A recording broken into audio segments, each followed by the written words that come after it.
Hey, Happy New Year! Let's do a Superfluous review.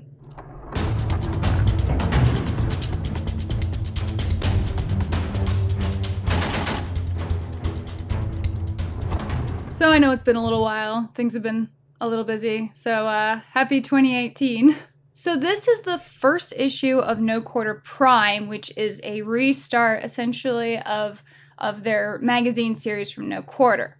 So they're still every other month, and they're still about the same length, about 110 pages, full color. It's a bit of a beefier magazine, slightly. The dimensions are actually slightly bigger. And there's no ads. So everything in the magazine is just about the game, and there's a lot of lore talk. They talk about changes to the game, new theme lists are revealed, new scenarios for like Company of Iron are revealed.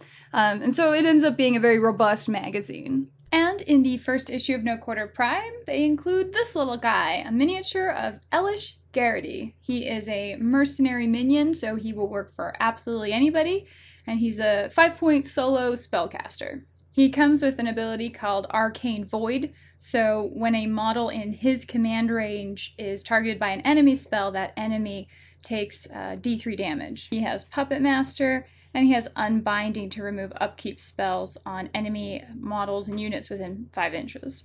He's got some survivability because he can heal, but overall, I don't know what to think of him yet. We'll see.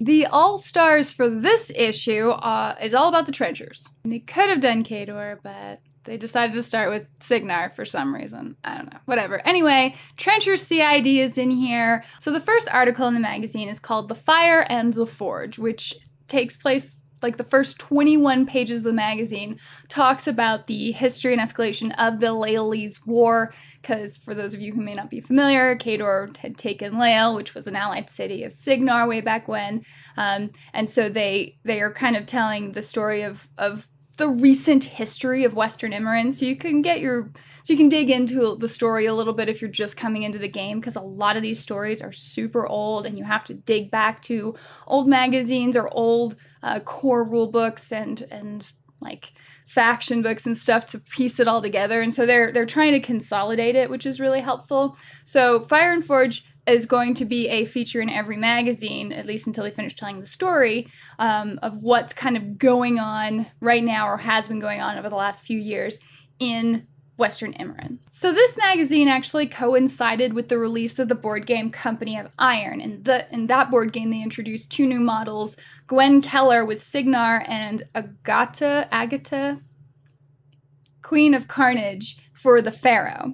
Now, in No Quarter Prime, they give you some additional scenarios to use with those models and a little bit of the backstory, because there's a lot of back and forth fighting between those 2 groups. Another article in the magazine is called Hostile Territory. Now, for this issue, it takes place in Protectorate at the Tower of Judgment, and they actually give you an entirely lore-based scenario called No Man's Siege. And it's a defender and attacker scenario until the end, or like the 7th round, so you'll probably end up like cleaning up by the time you reach that.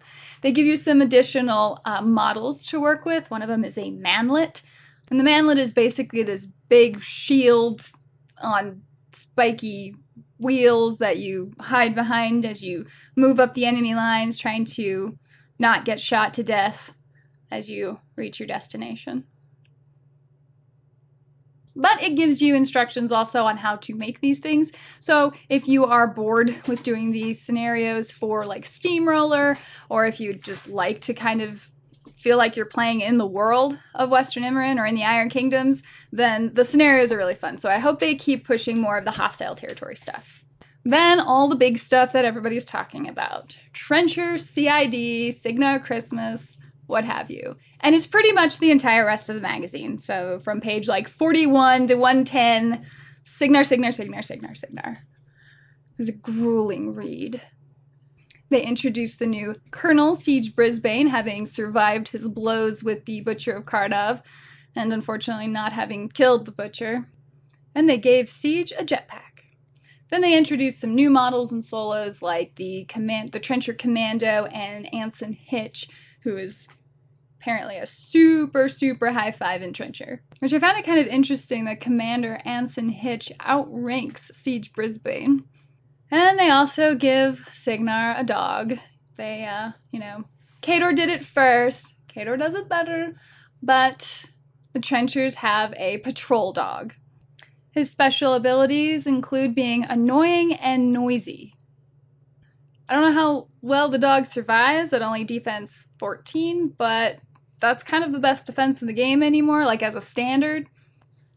Better than my War Dog's defense. Then there's a supplemental article for the Iron Kingdoms RPG. There's an adventure at Blackwell Hall that you can take your characters through. So if you've read The Strange Light Workshop, or you're familiar with the introduction of the Grimkin, which kind of expanded some of what was going on between Kane and Urkane, Blackwell Hall is sort of this place that studies the paranormal, essentially. And so now you can take your IK RPG characters and actually have an adventure, like an awesome ghost story, basically, into Blackwell Hall. All right, now we've reached page 74 of the magazine, called The Forces of Cygnar, which is all about the Trenchers. It's the history and the origins of the Trenchers. It's how they've developed in the Cygnaran military over the years. It's actually a really cool and interesting read. Apparently the Trenchers originally started out as criminals and conscripts that just ended up proving so hardy and so resilient that they ended up becoming a very legitimate backbone force of the Cygnaran military.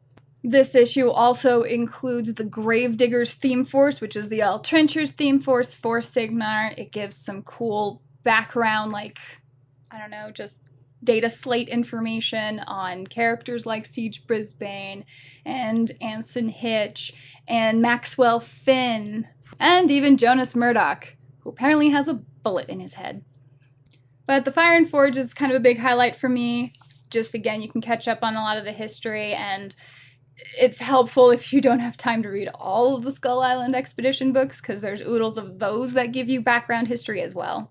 And the other highlight, I think, is the themed scenarios. I think that is a really good direction to go, because after a while, playing Steamroller is boring. So if you can play cool scenarios where you have an attacker and a defender, it's kind of the strength of Company of Iron right now. And so they also include like additional missions in Company of Iron, which are also fun. So anyway, that's my review. That's my 2 cents on it. Are you subscribed to No Quarter Prime? Are you reading it? Is any of this stuff of interest to you?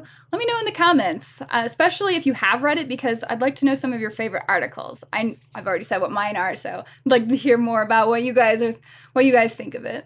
So yeah, I guess that's it. We'll see you next time. Happy New Year!